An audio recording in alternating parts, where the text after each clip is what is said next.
Bismillahirrahmanirrahim. Assalamualaikum warahmatullahi wabarakatuh. Salam sejahtera untuk kita semuanya. Kita jumpa lagi di materi saya, yaitu konsep dan perancangan sistem informasi. Pada hari ini kita akan bahas mengenai penelitian pengembangan, research and development.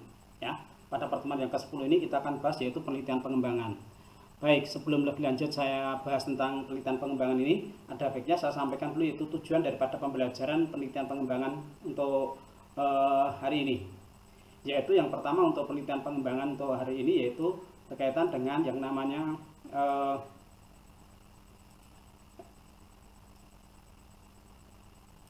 yaitu untuk pengembangan sebuah produk. Jadi mahasiswa mengetahui definisi penelitian pengembangan serta dapat memahami langkah-langkah dalam penelitian pengembangan. Ini sangat penting sekali karena sebelum lebih jauh saya melangkah mengenai penelitian pengembangan ini, yaitu bahwa kebijakan daripada institusi menyatakan bahwa skripsi yang akan Anda ambil nanti yaitu dengan menggunakan penelitian pengembangan, yaitu dengan menggunakan R&D. Maka di sini kita mohon kepada Anda semuanya untuk bisa memahami ini, bahwa penelitian pengembangan ini sangat penting sekali karena digunakan atau dipersyaratkan sebagai penggunaan skripsinya nanti, ya.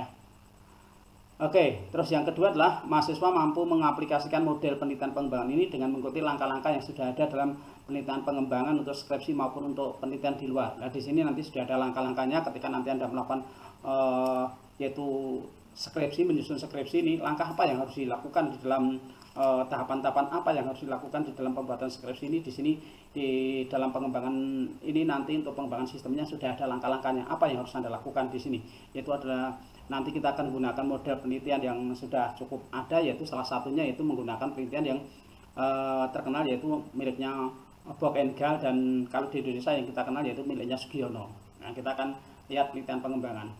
Yang ketiga adalah mahasiswa mampu membedakan penelitian pengembangan yang ada baik dari Bock and Gall maupun Sugiono maupun yang lainnya. Jadi di sini ada pengembangan dari Bock and Gall yang cukup terkenal yaitu di Indonesia ada diantaranya yaitu Sugiono. Nanti akan Anda bisa melihat perbedaan antara penelitian pengembangan yang dilakukan oleh Sugiono maupun oleh Bock and Gall ini. Sebetulnya tidak hanya Sugiono maupun Bock and Gall saja, tetapi ada juga penelitian pengembangan yang dilakukan oleh Dick Cheney maupun yang lain. Ya, jadi di situ ada banyak sekali penelitian pengembangan dengan model 4D, ya, model 4D. Ada juga penelitian pengembangan untuk yang lain. Terima kasih untuk Mas Iksan yang sudah hadir, ya, terima kasih.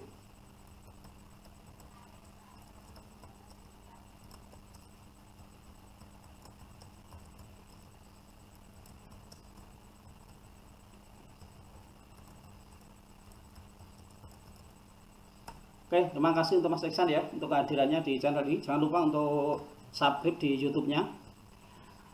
Oke, selanjutnya yaitu angka selanjutnya pada penelitian pengembangan ini, yaitu materi kuliah hari ini, yaitu yang kita bahas yaitu pengertian penelitian dan pengembangan. Itu ada penelitian yang nanti seperti apa sih penelitian pengembangan itu. Yang kedua yaitu membahas masalah yang berkaitan dengan karakteristik atau ciri utama daripada penelitian pengembangan. Ini di sini ada ciri utama daripada penelitian pengembangan ini, cirinya seperti apa begitu. Supaya kita tahu seperti itu ya.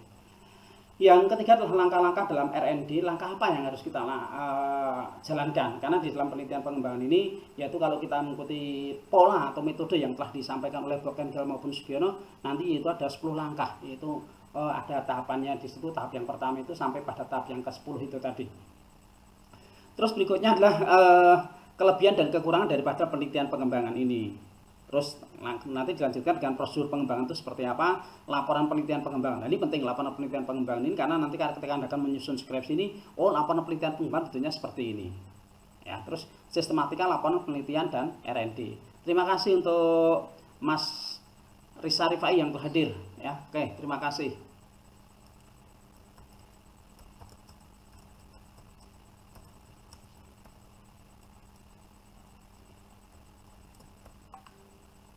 Oke, saya ucapkan terima kasih kepada Mas Risa Rifai yang telah hadir di channel ini. Oke, selamat bergabung. Yang lain monggo untuk bisa bergabung lagi ya. Oke, kita lanjut. Setelah materi kuliah hari ini kita bahas mengenai pengertian penelitian pengembangan, karakteristik atau ciri utama daripada R&D, langkah-langkah di dalam R&D, kelebihan dan kekurangan di dalam R&D ini, metode R&D ini, terus prosedur pengembangannya seperti apa. Terus laporan penelitian pengembangan, laporannya bentuknya apa, sistematikanya, yang penting sistematika dalam laporan penelitian pengembangan. Oke, kita mulai dari yang pertama. pengertian penelitian dan pengembangan menurut ini ya, yang pertama yaitu metode penelitian dan pengembangan atau dalam bahasa Inggrisnya kita kenal dengan nama istilahnya research and development. Ya, research and development adalah metode penelitian yang digunakan untuk menghasilkan produk. Ya, jadi di sini R&D ini adalah menghasilkan suatu produk. Nah, produk. Nah, kalau produknya ini ya, karena cenderungan penelitian pengembangan ini lebih ditempatkan itu pada dunia pendidikan. Nah, dunia pendidikan itu ya bisa berupa buku, diktat, atau alat peraga begitu. Tetapi kalau kita di dalam sistem komputer atau di dalam fakultas atau jurusan atau prodi komputer itu untuk menghasilkan produknya jelas itu kita akan menghasilkan suatu produk. Nah, produknya apa? Ya produknya berupa software ya. Jadi nanti di sini produk Anda yang akan Anda hasilkan adalah berupa software ya, berupa software. Nah, ini berupa software. Dan menguji keefektifan produk tersebut. Setelah kita menghasilkan produk tadi ya, setelah kita menghasilkan produk software tadi, kita uji keefektifannya atau di situ akan diuji melalui validasi. Jadi efektivitas produk yang kita buat itu ya, produk yang kita buat itu ya tentunya kita mengembangkan hasilnya harapannya itu menjadi lebih efektif kan begitu. Nanti akan diuji lewat sebuah validasi. Nah, ini yang perlu kita perhatikan adalah seperti ini. Oke, kita lanjut kepada penelitian berikutnya. Nah, pengertian penelitian pengembangan yang kedua adalah bahwa penelitian ini ya, menurut ini R&D ini ada ABC di sini. A itu adalah suatu proses atau langkah-langkah untuk mengembangkan suatu produk baru atau menyempurnakan produk yang telah ada. Jadi menurut pengertian ini ya, menurut ini ya, menurut apa itu? Menurut pengertian dari A ini adalah bahwa penelitian R&D adalah mengembangkan suatu produk baru. Berarti apa? Produk sebelumnya sudah ada, kita mengembangkan. Namanya juga penelitian pengembangan. Jadi mengembangkan dari yang sudah ada atau istilahnya adalah menyempurnakan suatu produk. Jadi suatu produk itu di situ ada beberapa kekurangan atau beberapa kelemahan. Nah, kelemahan itu akan ditambah di dalam penelitian pengembangan ini supaya hasilnya akan menjadi lebih maksimal lagi dan hasilnya juga bisa menjadi lebih efektif gitu. Ini yang dimaksud oleh pengertian penelitian pengembangan oleh A ini. Sedangkan pengertian pengembangan yang lain adalah menurut B di sini ya, penelitian berbentuk siklus. Siklus itu berarti dari awal kita berputar lagi kembali ke awal lagi. Itu namanya siklus. Dari Minggu, Senin, Selasa, Rabu, Kamis, Jumat kembali ke Minggu. Itu adalah perputaran seperti itu. Nanti kembali ke posisi awal lagi. Nah, yang di awal dengan adanya kebutuhan atau permasalahan yang membutuhkan pemecahan dengan suatu produk tertentu ya. Yaitu permasalahan yang membutuhkan pemecahan dengan suatu produk tertentu. Jadi di sini ada suatu kegiatan yang rutin kita jalani. Nah, rutin itu seperti apa? Ya kalau dalam perguruan tinggi ya seperti pengajaran ini kan rutin kita jalani mulai dari awal semester sampai nanti akhir semester. Nah, kita ketemu lagi di awal semester lagi supaya bentuk siklus yang terus-menerus ini nanti apa? Supaya menjadi lebih baik, maka di sini akan kita kembangkan produk yang ada atau software yang sudah kita gunakan atau buku yang kita gunakan atau mungkin diktat. Ya, atau alat peraga di dalam pembelajaran tadi. Ya, di situ membutuhkan pemecahan dengan suatu produk tertentu atau di situ kita menghasilkan suatu produk baru untuk menghasilkan tadi yaitu untuk memecahkan masalah-masalah yang ada pada sebelumnya tadi.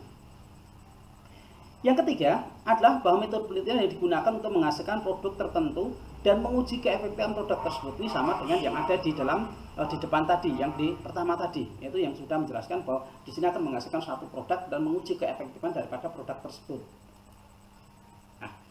Penelitian pengembangan yang ketiga pengertiannya adalah di sini menurut Bokengal bahwa menyatakan bahwa education ini menyatakan educational research and development is a process used to development and validasi education product. Mohon maaf, lagi bersin ini.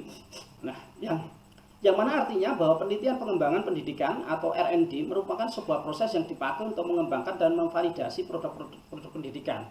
Terima kasih untuk Mas Randy Elsa yang telah hadir. Saya sapa dulu, terima kasih untuk Mas Randy ya, Randy Elsa. Oke, terima kasih Mas Randy Elsa, selamat bergabung. Oke ya, jadi di sini adalah menurut Bokengal ini adalah bahwa R&D ini adalah penelitian pengembangan ya, penelitian pengembangan ini adalah merupakan sebuah proses yang dipakai untuk mengembangkan dan memvalidasi produk pendidikan. Jadi di sini produknya adalah produk pendidikan. Nah, produk pendidikan tadi ya sudah jelas, salah satunya adalah bisa berupa yaitu buku, alat peraga maupun diktat yang lain atau modul begitu ya. Nah, kalau di perguruan tinggi di sini ya kita bisa berupa software tadi ya, digunakan untuk pengembangan sistem informasi tadi ya.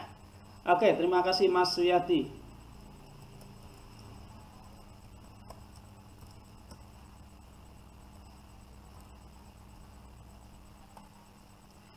Terima kasih Mas Suyati, selamat bergabung dengan channel ini. Menurut Sugiono sekarang, kalau menurut Block and Guard seperti itu, sekarang menurut Sugiono bahwa metode penelitian dan pengembangan merupakan metode penelitian yang dipakai untuk menghasilkan produk tertentu dan menguji keefektifan daripada produk ini. Itu menurut Sugiono. Kalau menurut Sugiono itu adalah menghasilkan produk dan menguji keefektifan. Nah ini, itu menurut Sugiono. Ya, menurut Sugiono. Terus berikutnya adalah kalau menurut ini, yaitu menurut daripada sini,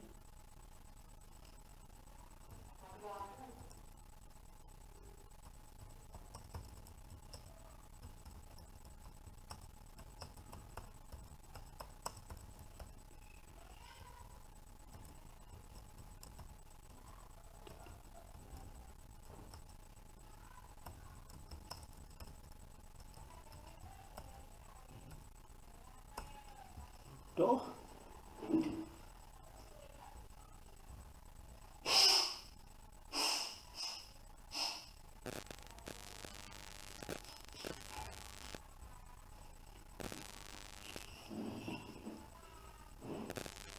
Oke, kembali di sini menurut Sugiono tadi ya. Jadi metode penelitian pengembangan merupakan metode penelitian yang dipakai untuk menghasilkan produk tertentu dan menguji keefektifan tadi sudah. Kalau di sini menekankan kepada menghasilkan sebuah proses yang dipakai untuk mengembangkan dan memvalidasi produk pendidikan. Ini menurut apa itu Bokengal. Oke, kita kembali ke sini. Bahwa konsep dasar daripada R&D di sini ada dua, research and development. Berarti di sini adalah ada kebutuhan kebutuhan asesmennya di sini adalah sebuah development atau produk, yaitu kebutuhan ya. Kebutuhan di sini adanya akan suatunya kebutuhan. Terus yang kedua adalah pengembangan sebuah produk.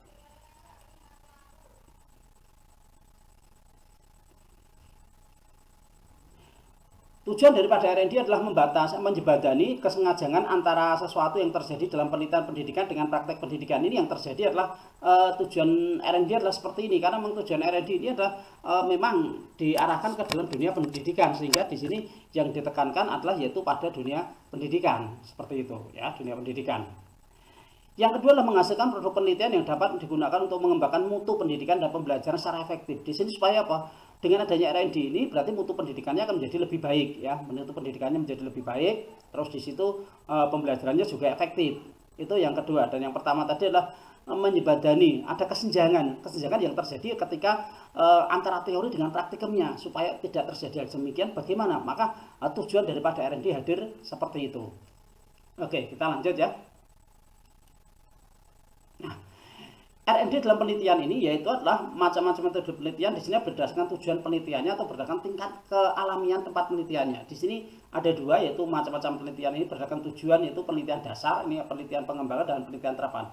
Ini juga sudah dibahas di materi sebelumnya atau bahkan bisa berbarengan, yaitu di dalam metode penelitian yang diajarkan oleh dosen pengampu yang lain, bahwa di situ juga membahas masalah yaitu berkaitan dengan penelitian ini, yaitu macam-macam metode penelitian. Di sini ada penelitian berdasarkan tujuan penelitian. Tujuannya apa? Untuk penelitian dasar, penelitian pengembangan, atau penelitian terapan. Ya, kita gunakan penelitian pengembangan di sini, yaitu R&D-nya di sini. Penelitian terapan ya seperti kita juga bisa menggunakan penelitian terapan ya, bersifat aplikatif, ya bersifat aplikatif. Yang berikutnya adalah penelitian eksperimen. Eksperimen ini adalah penelitian yang sifatnya coba-coba atau penelitian survei yang dilakukan dengan melakukan yaitu survei, ya penelitian survei, yaitu melakukan survei ini. Penelitian naturalistik ini yang berikutnya. Kita lanjut. Bahwa metode R&D sebagai penghubung ya, di sini metode R&D ini sebagai penghubung. Tadi sudah dikatakan bahwa itu merupakan jembatan. Ya, jembatan di situ di sebelah kiri di situ ada permasalahan, di sebelah kanan itu nggak sinkron, supaya keduanya ini sinkron. Bagaimana untuk menjembatani ini tadi ini? Menjembatani tadi itu perlu adanya sebuah yaitu R&D ini hadir, karena di modelnya ada teorinya dan praktek pendidikannya ada terjadi kesenjangan, supaya ini bisa terhubung bagaimana. Nah, ini tujuan daripada R&D adalah seperti ini. Nah, penelitiannya di sana adalah penelitian dasar, ini basic risetnya, penemuan tentang ilmu baru. Di sini adalah Research and development, penemuan atau pengembangan dan pengujian produk. Ini yang sudah ada. Aplikatif, menerapkan atau ilmu produknya di sini itu aplikat di sini adalah menerapkan ilmu atau produknya di situ ya. Nah, metode dalam R&D ini terdiri dari 3 hal. Yang pertama adalah deskriptif. Ini mengutamakan yaitu deskriptif, evaluatif, dan eksperimen. Di sini ya, deskriptif ya, ini saya gambarkan deskriptif, evaluatif, dan eksperimen. Dan apa yang dimaksud dengan deskriptif itu adalah digunakan dalam studi awal, menghimpun data kondisi yang ada. Contohnya adalah di sini adalah kondisi produk sudah ada, bahan perbandingan produk yang akan dikembangkan. Di sini deskriptif itu memaparkan di sini berarti bahwa produk yang ada itu produk itu sudah ada sebelumnya, sudah ada bahan perbandingan produk yang akan dikembangkan. Terus yang kedua adalah kondisi pihak pengguna, sekolah, guru, kepala sekolah, siswa, dan lain sebagainya. Karena tadi memang R&D menekankan pada dunia pendidikan. Nah, seperti itu ya. Kondisi faktor pendukung dan penghambat seperti manusia, sarana prasarana, biaya, pengelolaan, dan lingkungan seperti teknologi, yaitu ketika kita menggunakan ini salah satunya adalah penghambat juga. Untuk menggunakan teknologi ada sebagian yang belum bisa atau belum memahami, maka ini bisa dijadikan penghambatnya. Ini termasuk di dalam yaitu di dalam manusia ini, atau penghambat di dalam bidang yaitu SDM-nya, sumber daya manusianya. Yang kedua adalah mengenai evaluatif. Evaluatif di sini digunakan untuk mengevaluasi proses uji coba pengembangan suatu produk atau produk dikembangkan melalui serangkaian ini ya, ini ya, produk ini dikembangkan melalui evaluatif sekarang setelah diuji coba, dan setiap kegiatan uji coba diadakan evaluasi. Ini evaluatif, diadakan evaluasi baik hasil maupun proses berdasarkan temuan uji coba, didasarkan yang ada berdasarkan penyempurnaan. Jadi di sini setelah kita melakukan deskriptif pemaparan di situ, setelah melakukan uji coba di situ, terus berikutnya adalah dilakukan yaitu evaluasi.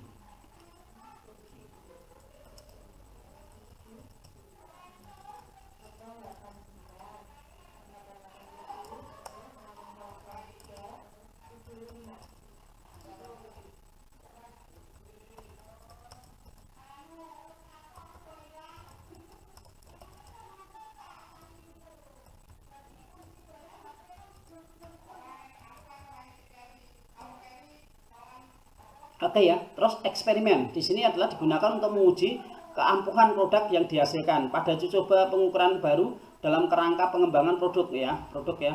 Pemilihan kelompok eksperimen dan kelompok kontrol dilakukan secara random.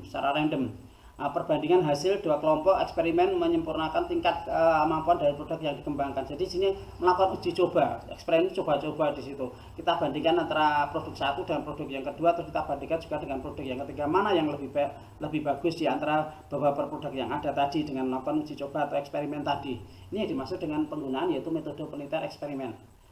Berikutnya adalah karakteristik atau ciri utama daripada sebuah penelitian pengembangan itu ada 4. Yang pertama yaitu adalah melakukan studi atau penelitian awal. Nah, ini penting, melakukan penelitian atau studi awal ini ya, pendahuluan guna mencari temuan-temuan penelitian yang berhubungan dengan produk yang tidak dikembangkan. Ini jelas ya, menghasilkan ini, kembangkan ini, yaitu melakukan studi atau penelitian awal dalam guna mencari temuan-temuan penelitian yang berhubungan dengan produk yang tidak dikembangkan.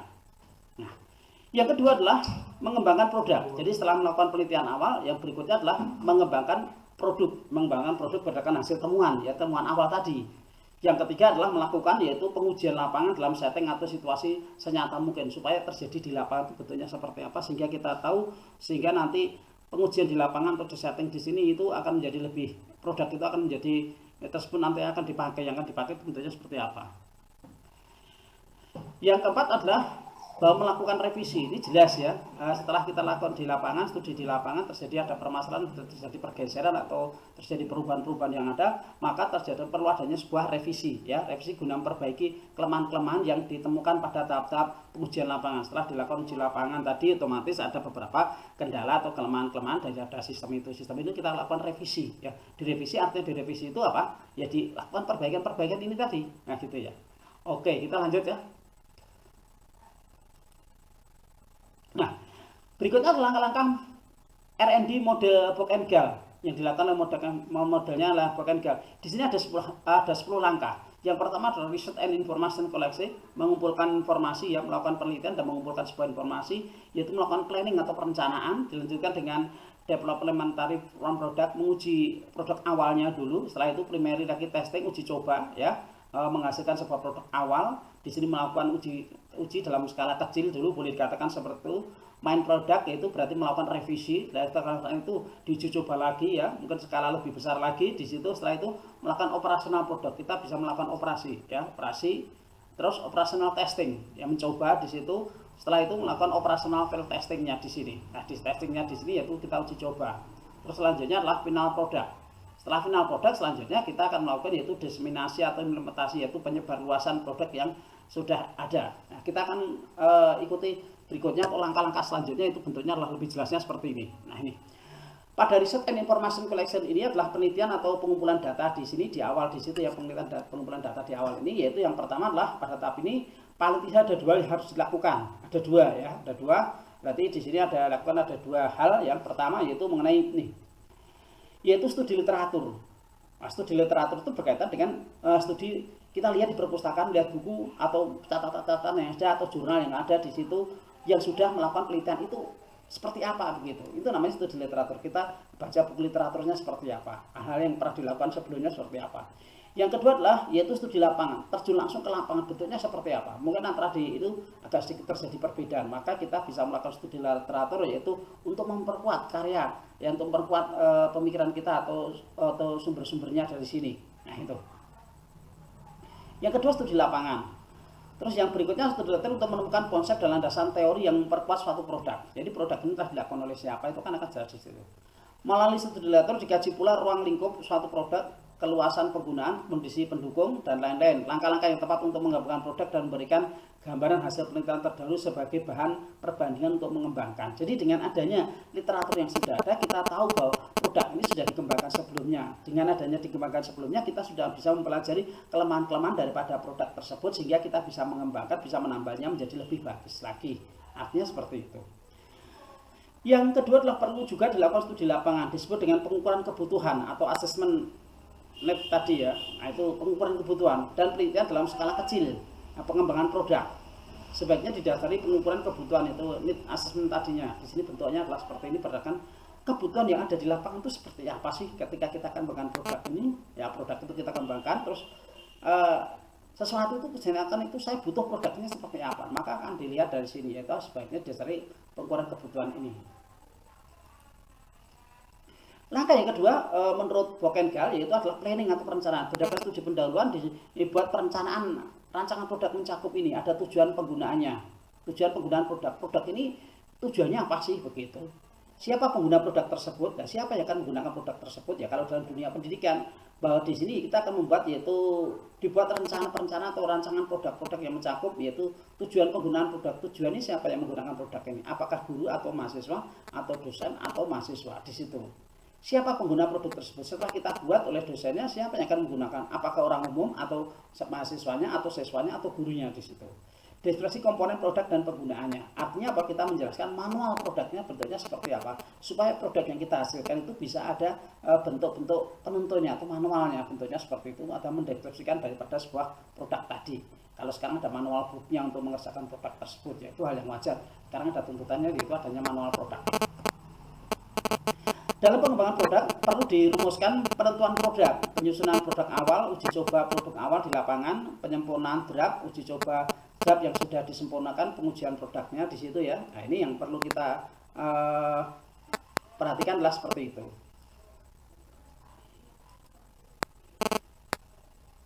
Pengujian produknya sampai dengan distribusi dan diseminasi produk yang dihasilkan. Perlu dirumuskan juga subjek dan lokasi uji coba. Jadi di sini pada perencanaan itu apa yang harus dilakukan dari mulai awal, yaitu perlunya pengembangan sebuah produk sampai pada tahap diseminasi, dari tahap yang pertama sampai tingkat itu sampai uji coba di lapangan tadi, dengan adanya yaitu biaya SDM dan sarana pendukung yang ada. Development primary form produk ya, artinya apa?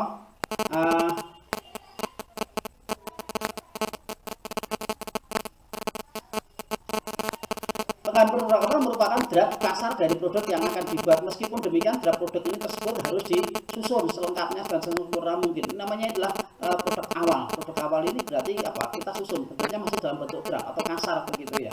Ini namanya juga masih draft awal, itu masih banyak kekurangan-kekurangan yang ada. Langkah yang ketiga adalah melakukan draft atau produk awal dikembangkan oleh peneliti bekerja sama atau meminta bantuan para ahli atau praktisi yang sesuai dengan bidang keahliannya atau coba di atas meja. Ini kalau di dalam skripsi nanti kita kenal dengan nama istilahnya uji validasi. Ya, uji validasi ini dilakukan oleh siapa? Ya tentunya oleh pakar. Nah, pakar di sini yang ahli adalah yaitu yang berkepentingan di dalam langsung, ya. Kalau nanti di sini ya itu Anda bisa melakukan pengujian validasinya lewat dosen pembimbing yang kedua. Karena kalau kita mencari keluar belum tentu Anda juga punya kenalan dengan yang lain, maka sebaiknya kita gunakan yaitu pakarnya nanti dalam hal ini karena berhubungan dengan software, yaitu pakarnya ya sudah dianggap saja dari dosen pembimbing yang kedua. Dosen pembimbing kedua Anda bisa jadikan pakar. Nah, ini namanya uji validasi. Nah, uji validasi itu dilakukan terus-menerus sampai akhirnya mendapatkan nilai atau angka tertentu ya. Kita akan melakukan uji validasi dengan skala Likert. Anda bisa gunakan 5 atau 4 ya, atau 4 di situ ya, gunakan ya itu dari 0 sampai dengan 4 tadi nanti akan bisa dilihat terus dijumlahkan ya. Kalau 10 paling tidak ada validasi 10 berarti nilai tertingginya, kalau kita gunakan 4 berarti nilai tertingginya ada 40 atau dari mulai 31 sampai dengan 40. Itu bahwa validasi itu kalau pakar itu menyatakan validasi nilai Anda antara rentang 31 sampai dengan 40 berarti produk itu dapat digunakan begitu. Tapi kalau Anda nilainya dengan menggunakan yaitu antara 21 sampai dengan 30 berarti produk tersebut dapat digunakan dengan banyak revisi gitu ya. Nah itu dengan sedikit revisi umpamanya seperti itu atau dengan banyak revisi. Terus yang nanti kalau nilainya berapa itu 11 sampai dengan 20 ini ya jelas-jelas produk ini bisa dipakai, tetapi masih terlalu banyak yang harus diperbaiki begitu. Masih banyak produk-produk yang lain. Kalau Anda mendapatkan nilai 1 sampai dengan 10 bahwa produk tersebut tidak layak untuk digunakan, maka sebaiknya Anda harus memvalidasi ulang lagi kepada pakar lagi supaya dibetulkan hasilnya, validasinya supaya menjadi lebih bagus lagi. Ini dimaksud dengan uji validasi sebagai tahap ini.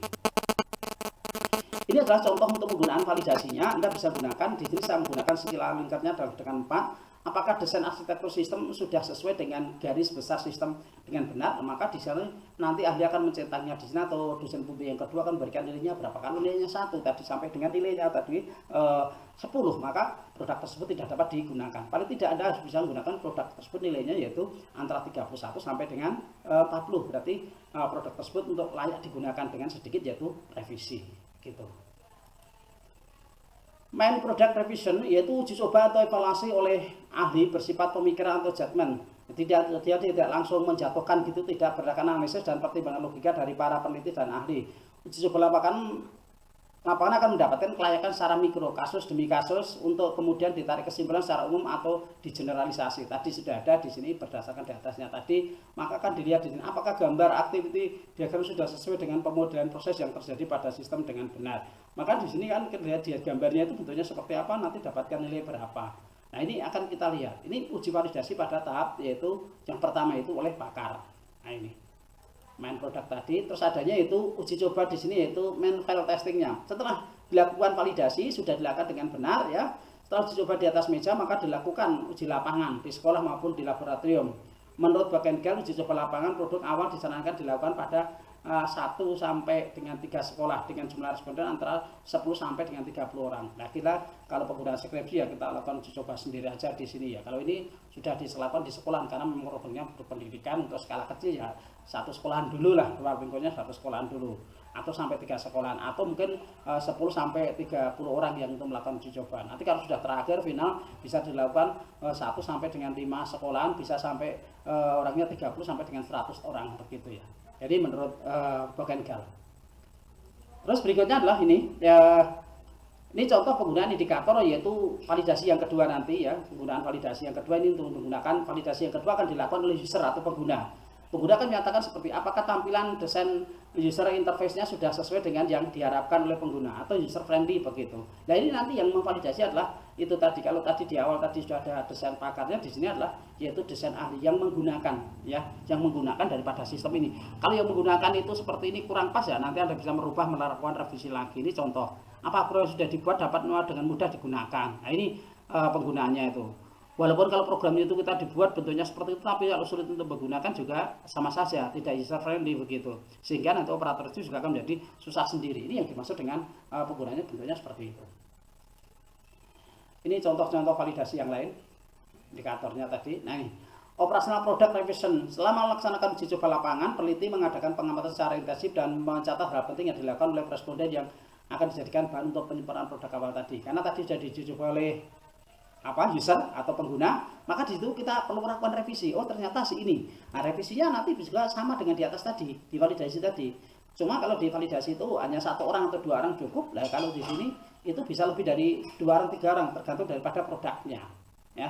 Kalau produknya itu mau dikembangkan dipakai itu banyak orang, ya kita bisa mengambil sampel saja, tidak perlu mengambil semuanya. Yaitu artinya apa? Kita bisa melakukan survei atau melakukan itu untuk mengambil sampelnya. Kalau semua nanti diberikan satu-satu dan jumlahnya 1000, kapan selesainya kita?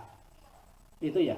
Ini yang dimaksud dengan revisi daripada produk yang sudah dikembangkan, revisi oleh produk oleh siapa? Oleh pengguna. Maka pengguna juga nanti berhak untuk melakukan ini. Ketika ini nanti ya uji cobanya, kalau Anda buat skripsi tadi uji validasinya oleh dosen pembimbing yang kedua, maka validasi ini dilakukan di mana? Anda berada sistem apa? Siapa penggunanya? Anda bisa tanyakan di sini. Operasional testing meskipun sudah diperoleh produk yang lebih sempurna, tetapi uji coba penyempurnaan produk masih perlu dilakukan sekali lagi, yaitu menurut Bokengal ini dilakukan oleh 5 sampai dengan 15 sekolahan gitu. Tadi antara 30 sampai dengan 10 orang. Kalau di awal tadi 1 sampai dengan 3 sekolahan, dilakukan oleh 10 sampai dengan 30 orang. Di sini yang lebih luas lagi, dalam skala besar istilahnya tadi. Kalau tadi dalam skala kecil, ini uji cobanya dilakukan dalam skala besar. Berikutnya adalah final, yaitu final produk atau revisinya di sini, yaitu pengujian pada produk akhir. Pada skala besar tadi masih ada yang perlu diperbaiki, ya. Pada produk akhir menguji apakah suatu produk pendidikan layak untuk memiliki keunggulan dalam tataran praktek, maka produk diasumsikan sudah sempurna. Pengujian produk akhir dapat dilakukan pada sekolah yang sama dengan tahap uji coba yang kedua, atau berbeda dengan jumlah sampel yang sama di situ, yang berbeda tapi di sini. Ini dalam pengujian produk akhir sebaiknya digunakan kelompok kontrol dalam bentuk yaitu desain eksperimen. Ada kelompok kontrol itu artinya kelompok yang dilakukan diberikan treatment atau perlakuan yang berbeda di antara itu untuk meminimalkan ini adanya, atau melakukan yaitu randomize menggunakan yaitu pretest maupun post-test supaya kita tahu bahwa produk yang kita gunakan itu betul-betul menghasilkan suatu produk yang betul-betul sempurna begitu ya, atau sudah dikatakan sudah bagus begitu. Nah, ini yang perlu kita pahami seperti itu. Jangan sampai nanti yang dicoba orang itu dikembalikan orang itu. Maka nanti di sini kita tidak akan tahu randomisnya. Di sini kita perlu adanya uji coba acak secara acak ya, baik pretest maupun post-testnya. Langkah ke-10 adalah diseminasi atau implementasi. Di sini adalah setelah dihasilkan suatu produk final yang sudah teruji kemampuannya, langkah selanjutnya adalah diseminasi atau implementasi dari institusional di sini. Diseminasi dari suatu produk yang dikembangkan akan membutuhkan sosialisasi yang cukup panjang dan lama. Perlu adanya sosialisasi bahwa perlu adanya penyebaran seperti ini. Ini biasanya proses diseminasi dan implementasi ini berhadapan dengan berbagai masalah kebijakan legislasi pendanaan. Nah, ini yang jadi permasalahan di dalam ini berkaitan dengan adanya SDM juga tadi, kebijakan, dan walaupun sudah kita buat sedemikian rupa sehingga bentuknya seperti ini, tapi kalau kebijakan daripada institusional yang tidak menghendaki, bagaimana lagi? Nah, ini yang termasuk dengan diseminasi seperti ini. Itu kendala-kendala yang ada yang terjadi di lapangan dan bentuknya seperti itu. Oke, kita akan membandingkan langkah yang kedua, yaitu sampai di sini dulu bisa dipahami ya. Nah, oke. Kalau bisa dipahami, kita akan lakukan yaitu langkah yang kedua. Kita akan bandingkan langkah yang pertama tadi, metode yang dilakukan oleh Bokengal, sekarang yaitu akan membandingkan yaitu dengan miliknya Sugiono. Nanti Anda bisa mencermati seperti itu. Ya, tidak ada yang tanyakan ya. Kalau ada monggo nanti silakan Anda chat dulu di situ supaya kita tahu permasalahan-permasalahan yang Anda hadapi di sini apa bentuknya seperti itu. Oke. Berikutnya adalah langkah-langkah R&D menurut Sugiono. Yang pertama yaitu potensi dan masalah. Yang kedua pengumpulan data, ketiga desain produk, validasi desain, revisi desain, uji coba produk, revisi produk, uji coba pemakaian, dan revisi produk, terus berikutnya ada produksi massal. Ini model Sugiono itu hampir mirip dengan miliknya model Bokengal tadi ya. Di sana juga 10 langkah, di sini juga 10 langkah. Di produk akalnya itu pengumpulan masalah, itu studi literatur dan studi literatur dan uji lapangan. Di sini juga kita cari potensi dan masalah sampai pada produksi massal, yaitu ada diseminasi sama. Langkah yang kedua selanjutnya pengumpulan data, desain produk sama atau validasi. Setelah itu melakukan desain produk, validasi, revisi daripada desainnya tadi, uji coba, revisi produk atau penggunaan tadi, terlakukan uji coba pemakaian, baru revisi produk dalam skala besar. Baru berikutnya adalah diseminasi atau produksi massal. Mirip ya. Jadi potensi dan masalah. penelitian selalu bermula dari adanya potensi atau masalah. Jadi ketika kita melakukan penelitian, semuanya sumbernya adalah dari adanya suatu masalah. Jadi potensi merupakan segala sesuatu yang jika didaya gunakan akan punya nilai tambah. Jadi sebuah potensi itu kalau kita daya gunakan akan memiliki nilai tambahnya. Masalah juga dapat diubah menjadi sebagai potensi apabila penelitian bisa mendaya gunakan masalah tersebut. Contohnya seperti sampah. Sampah itu adalah masalah. Tetapi sampah itu kalau didaya gunakan menjadi sebuah potensi. Potensinya apa?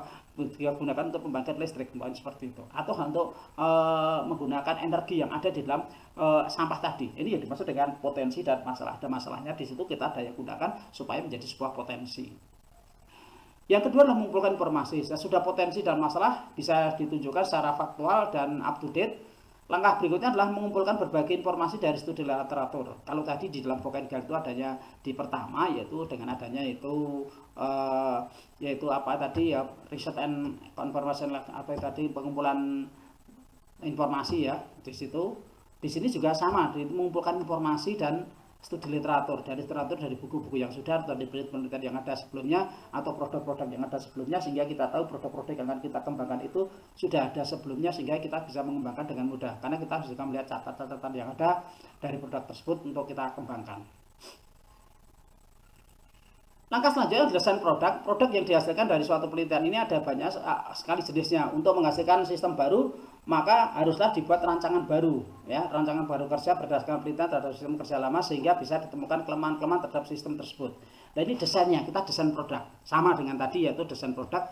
Setelah didesain, kita buat desainnya tadi dengan skala lingkar 4 tadi, yaitu kita validasi. Yang validasi siapa? Ya pakar di sini. Nah pakarnya siapa? Ya tadi untuk skripsi nanti kita bisa menggunakan dosen pembimbing yang kedua. Validasi adalah suatu proses kegiatan yang bertujuan untuk menilai apakah rancangan produk dalam hal ini sistem kerja baru secara rasional dan akan menjadi lebih efektif ya daripada yang lama atau tidak. Kalau produk yang kita buatkan itu ternyata tidak lebih daripada efektif, ya sudah, berarti kita tidak akan menggunakan produk tersebut ya, karena memang hasilnya tidak efektif kok, kan gitu ya. Ini langkahnya seperti itu. Berikutnya adalah angka yang kelima, yaitu perbaikan desain. Setelah kita lakukan tadi yaitu revisi, tentunya kita perbaiki. Nah, supaya produk tersebut yaitu hasilnya lebih maksimal tadi. Contohnya tadi dengan adanya skala lingkar 4 tadi, yaitu nilainya adalah 31 sampai dengan 40, dapat digunakan dengan sedikit revisi. Maka kita sedikit revisi lagi. Kalau di dalam skalanya tadi 21 sampai dengan 30, berarti kan produk tersebut bisa digunakan tapi dengan banyak revisi. Nah, ini tergantung daripada yang akan kita gunakan nanti, perbaikan desainnya tadi. Setelah itu sudah jadi, yaitu uji coba produk. Produk kita kategori, kita uji coba produknya. Produk dilemparkan ke pasaran dalam skala kecil, yaitu skala kecil tadi. Maka di sini apa? Produk akan dilakukan pengujian oleh siapa? Ya oleh pengguna. Nah, oleh pengguna di sini ya langsung yang akan kita terjun itu siapa penggunanya di sini. Kalau sudah, maka apa? Ada masukan-masukan daripada pengguna ini. Sama, kita membuat uji validasi lagi yang kedua. Di sini yaitu untuk uji validasi bukan berkaitan dengan ini, tapi dengan kaitan dengan produk. Kalau tadi uji validasi dengan desainnya, rancangan awalnya, di sini sudah jadi pada tahap awalnya. Itu produk pada tahap awal dalam skala kecil, yaitu setelah itu kita revisi produk tersebut. Ya, langkah yang ketujuh melakukan revisi produk supaya hasilnya lebih maksimal lagi.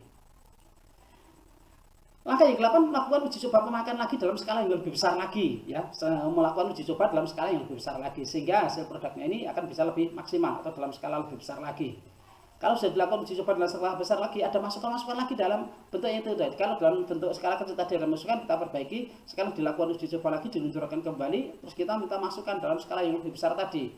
Ternyata setelah itu apa? Kita revisi lagi. Setelah revisi diharapkan produk ini sudah menjadi lebih bagus atau menjadi sempurna. Kalau sudah sempurna, sudah final, baru kita akan melakukan yaitu pembuatan produksi secara massal. Ini yang dimaksud dengan penggunaan yaitu pembuatan produksi massal daripada sebuah penelitian R&D ini. Ini menurut langkah-langkah 10 langkah yang ada menurut Sugiono hampir mirip dengan Vokengal, jadi perbandingannya sangat tipis sekali. Sama-sama langkah yang kita gunakan yaitu penggunaan seperti itu. Ada juga penelitian R&D dengan menggunakan 4D, yaitu 4 langkah dari penelitian 4D ini adalah pendefinisian, definisi, desain, develop, dan diseminasi. Sebetulnya ini adalah sama dengan 10 langkah tadi, cuma ini diringkas saja menjadi 4. Yaitu yang langkah pertama itu adalah melakukan pendefinisian, yaitu pendefinisian tadi mengumpulkan informasi, melakukan itu tadi, 1 dan 2 masuk di dalam pendefinisian awal ini. Terus berikutnya adalah perencanaan desain. Perencanaan desain di sini yang di langkah yang ketiga 4 tadi, 3 dan 4 tadi, yaitu 3, 4 tadi, melakukan 3, 4, 5 tadi ya 3, 4, 5 tadi. ada melakukan desain awalnya, desain produknya, setelah itu ada validasi desainnya, terus ada produknya, mengembangkan tadi ya, pengembangan produknya lagi, terus lagi dilakukan pengujian lagi, validasi oleh usernya tadi atau penggunanya lagi, kita mengembangkan produk dalam skala besar, kalau sudah baru penyebaran. Ini sebetulnya sama begitu ya. Hanya dari 10 langkah itu diringkas menjadi 4 langkah begitu. Ini yang dimaksud dengan penelitian, yaitu metode R&D dengan menggunakan 4D. Sekarang sistematika laporan penelitian R&D yaitu terdiri dari halaman judul, ini sudah biasa ya, umum, abstrak. Nanti kalau sudah ada pengantar, itu yang kata pengantar atau apa di situ ya. Ada daftar isinya tentunya ya, daftar isi kita mau supaya untuk mempermudahkan daftar isi, yaitu adanya daftar gambar. Berikutnya daftar gambar yang untuk permudah kita melihat daftar gambar maupun daftar tabel, itu yang berikutnya. Terus bab 1, jadi sistematika penulisan laporannya adalah seperti bab 1, yaitu ada latar belakang, tentunya ada masalahnya di situ apa, rumusan masalah, kita kalimat rumusan masalah yang sudah disampaikan oleh dosen pengampu di bidang penelitian, yang metodologi penelitian, yaitu di situ dijadikan latar belakang itu seperti apa, rumusan masalah seperti apa, terus ada tujuan penelitian dan manfaat daripada penelitian ini. Itu di bab 1. Di bab yang kedua nanti dilanjutkan dengan adanya deskripsi teori, yaitu berkaitan dengan studi literatur tadi, buku-buku atau produk-produk atau jurnal-jurnal yang sudah dilakukan sebelumnya. Terus kerangka berpikir pengembangan produk kita dari yang sudah ada tadi, terus melakukan hipotesis, uji coba, hipo dan tesis di sini. Melakukan uji coba apakah hipotesis dugaan kita itu betul atau tidak, atau menjadi lebih efektif atau tidak, melakukan di sini kan melakukan hipotesis. Yang ke bab 3 yaitu berkaitan dengan langkah yang pertama, ada bab 3 yaitu berkaitan dengan pertama itu langkah-langkah penelitian pengembangan. Jadi situ adalah langkah-langkah penelitiannya seperti apa. Yang kedua metode penelitian pada tahap awal, yaitu ada populasi sampel atau sumber data dalam skala kecil tadi, teknik pengumpulan datanya seperti apa, atau kita menggunakan randomis tadi, atau menggunakan secara acak tadi, atau menggunakan secara tadi yang sama dengan orangnya. Ada instrumen penelitian, instrumennya kita siapkan tadi, instrumen untuk penelitian ini yang berkaitan dengan pengujian produk tadi, analisis data, setelah itu dilakukan suatu analisisnya seperti apa dalam tahapan itu, terus perencanaan desain produk, rencana desain produk di tahap awal, setelah itu dilakukan jadi itu validasi desain. Ini baru pada tahap 1, 2, 3, 4, yaitu pengumpulan data, terus ada tadi berkaitan dengan ini ya, desain produk, baru pada validasi. Langkah selanjutnya yaitu metode penelitian pengembangan tahap yang kedua. Di situ adalah yang pertama modelan rancang eksperimen untuk menguji produk rancangan tadi. Setelah itu tahap yang kelima itu melakukan uji coba. Setelah itu dilakukan validasi tadi, sampelnya dalam skala lebih besar. Kalau tadi skala kecil, ini skala lebih besar. Teknik pengumpulan datanya seperti apa? Hampir sama dengan itu, tidak ada bedanya. Instrumen penelitiannya sama, terus teknik analisis datanya mana yang tidak perlu digunakan. Ini di penelitian pengembangan di bab 3 itunya adalah seperti ini. Berikutnya adalah sistem penelitian pengembangan pada sistematika ini pada tahap yang bab yang keempat. Bab yang keempat itu terdiri dari yang pertama adalah desain awal produknya, gambarnya, penjelasannya seperti apa desain awalnya. Di situ hasil pengujian pertamanya seperti apa, kita jelaskan hasil pengujian awalnya, revisi produknya di situ dilakukan oleh pakar atau oleh user tadi. Terus pengujian pada tahap yang kedua, itu tadi pengujian tahap kedua oleh user, kalau tahap pengujian tahap pertama tadi oleh ahlinya, itu ya yang kedua. Terus revisi produk, gambar setelah direvisi dan penjelasannya di sini. Revisi produknya, pengujian tahap yang ketiga ya, tahap yang lebih luas lagi, yang ke-8 tadi. Terus yang keempat penyempurnaan produk pada tahap yang ke-9, terus pembahasan produknya. Itu urusan seperti ini. Yang kelima adalah berkaitan dengan kesimpulan dan saran. Kesimpulan dan saran, ada daftar pustakanya, yaitu ada lampiran instrumennya, ada lampiran data, ada lampiran produk yang dihasilkan maupun buku penjelasan. Yaitu daftar pustaka istilahnya, di sini ada buku penjelasan yang digunakan untuk ini. Ini manual produknya, buku penjelasan itu manual produknya. Yang manual produk daripada itu. Terus berikutnya adalah kelebihan daripada R&D. Di sini adalah pendekatan R&D mampu menghasilkan suatu produk atau model yang memiliki nilai validasi tinggi karena produk tersebut dihasilkan melalui serangkaian uji coba di lapangan dan validasi oleh ahli. Nah, di sini karena di awal tadi sudah divalidasi oleh ahli, maka diharapkan hasilnya akan menjadi lebih bagus. Pendekatan ini merupakan penghubung antara penelitian yang bersifat teoritis dengan penelitian yang bersifat praktis. Artinya bahwa dia menghubungkan adanya kesenjangan sebagai jembatan penghubung antara penelitian teori dan penelitian praktikal tadi. Yang ketiga adalah metode penelitian yang ada dalam R&D cukup komprehensif, artinya menyeluruh, mulai dari metode deskriptif, evaluatif, dari eksperimen. Di sini mulai ada penggunaan metode deskriptif, evaluatifnya, ada eksperimen uji cobanya. Yang keempat adalah mendorong proses inovasi atau produk model yang tiada henti sehingga diharapkan akan selalu ditemukan produk atau model yang selalu aktual dengan tuntunan kekinian. Produk ini akan selalu dikembangkan terus menerus sehingga akan menghasilkan suatu produk-produk yang baru terus menerus, begitu ya. Yang kelima adalah mampu mengatasi kebutuhan nyata dan mendesak atau real need in the ini ya, melalui pengembangan solusi atas suatu masalah sembari menghasilkan pengetahuan yang bisa digunakan di masa mendatang. Ini nomor 5 kelebihannya seperti ini. Kekurangan daripada R&D adalah pada prinsipnya memerlukan waktu yang relatif panjang karena prosedur yang harus ditempuh relatif kompleks, yaitu paling tidak itu butuh waktu 6 bulan, kalau tidak ya cukup 1 tahun gitu ya. Karena yang namanya penelitian pendidikan itu harus 1 semester, paling 1 semester itu 6 bulan, atau kalau tidak ya itu 1 tahun begitu. Nah itu maka butuh waktu panjang. Tidak bisa digeneralisasi secara utuh karena penelitian R&D tujuannya untuk memecahkan masalah ya, dan dibuat berdasarkan sampel bukan populasi. Jadi di sini adalah kekurangannya, di sini adalah bentuknya seperti ini karena yang dicoba di situ di kampus itu tidak bisa digeneralisasi untuk tempat yang lain. Penelitian R&D memerlukan sumber dana dan sumber daya yang cukup besar karena butuh waktu penelitiannya, butuh melibatkan banyak orang sehingga butuhnya dana, butuh sumber daya atau infrastruktur yang mendukung yang ada. Nah sekarang ada research and development dan development research. Apa bedanya sih antara penelitian pengembangan dan pengembangan penelitian? Nah, di sini kita akan lihat perbedaannya.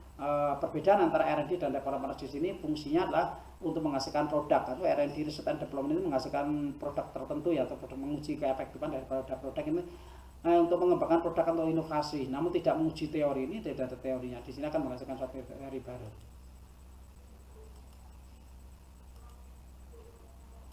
Oke, kita lanjut. Perbedaan R&D cirinya adalah melakukan penelitian awal. Ini mencari temuan-temuan dulu. Terus yang di sini adalah masalah yang ingin dipecahkan adalah masalah nyata yang berkaitan dengan upaya inovatif atau penerapan teknologi dalam pembelajaran sebagai bertanggung jawab profesional dan komitmen yang terhadap pemerolehan kualitas pembelajaran. Di sini sudah ada masalah, di sini langsung ke permasalahannya. Mengembangkan produk di sini yaitu yang kedua mengembangkan model. Kalau di sini produk, di sini mengembangkan sebuah model.